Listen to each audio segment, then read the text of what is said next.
and Suprabhat one and all.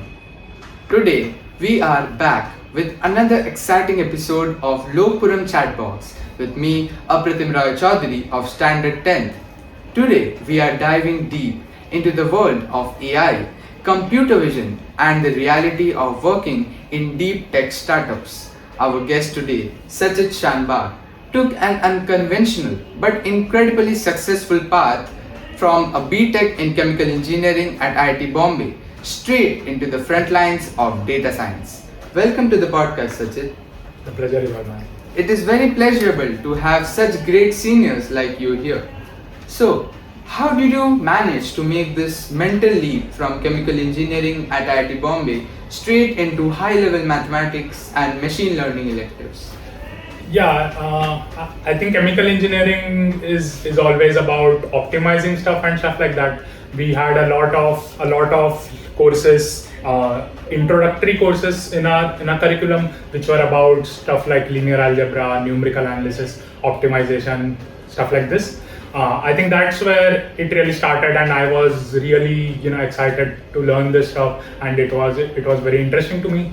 I think eventually I took a bunch of electives around system design and optimization and things like that, and I think that's where I eventually moved to. I kept open options like consult, finance, data science, machine learning, which is now more like AI, and eventually it got me deep into that subject. Awesome. So nowadays many students focus on the majors curriculum. What gave you the foresight to see where the AI field was heading early on?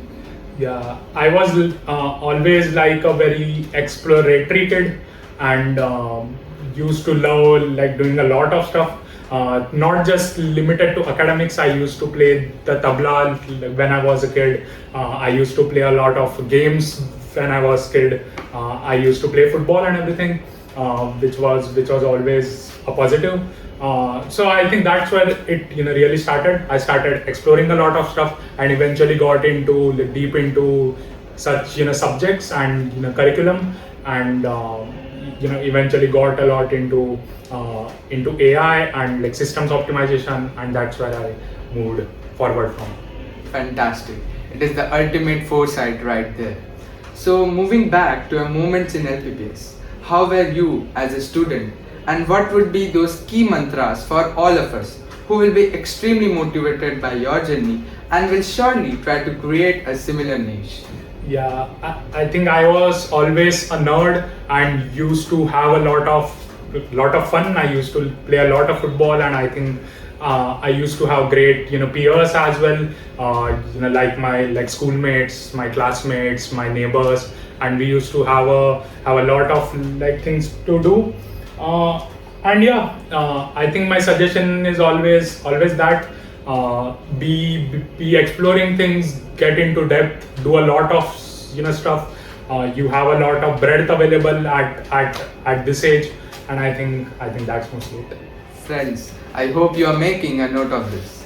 So you chose a tech startup right after your college for good freedom and tech experience. Yeah. So what were the biggest risks and advantages of choosing a startup over an established tech giant? Yeah, I think it's more like a trade-off.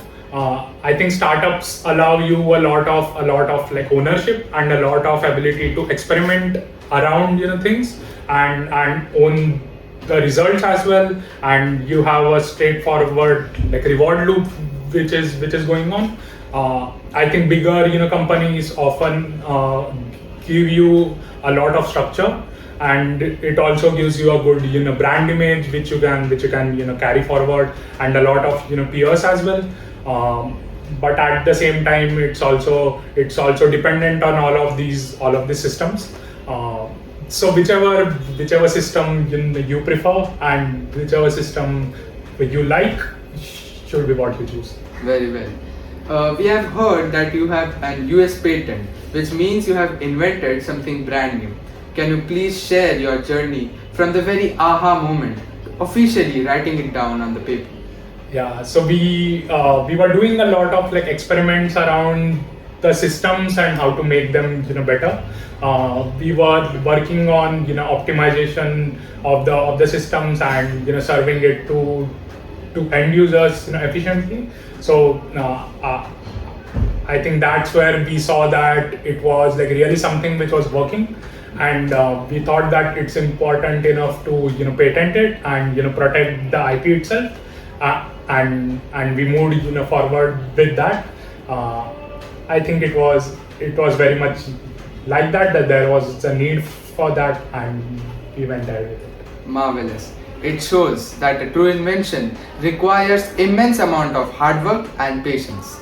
Lastly, what advice would you want to give to all the students to handle their schoolwork hand to hand with their practical projects? I think my answer to this is that marks are pretty important. You have to do your schoolwork, you have to do your homeworks, you have to take up extra reading for things which you are like weak on, and stuff like that. I think schools allow you to get into a structured program which allow all of this. At the same time, you have to do a bunch of stuff which allows you to get into things which are not necessarily related to your schoolwork. For example, gaming, for example, sports, for example, music, for example, art, which allow you to grow like yourself as a person. I think that's what it's important, and we should all do. An incredible blueprint to wrap things up. Thank you, Sachit. As we have heard, the best way to predict the future is to invent it.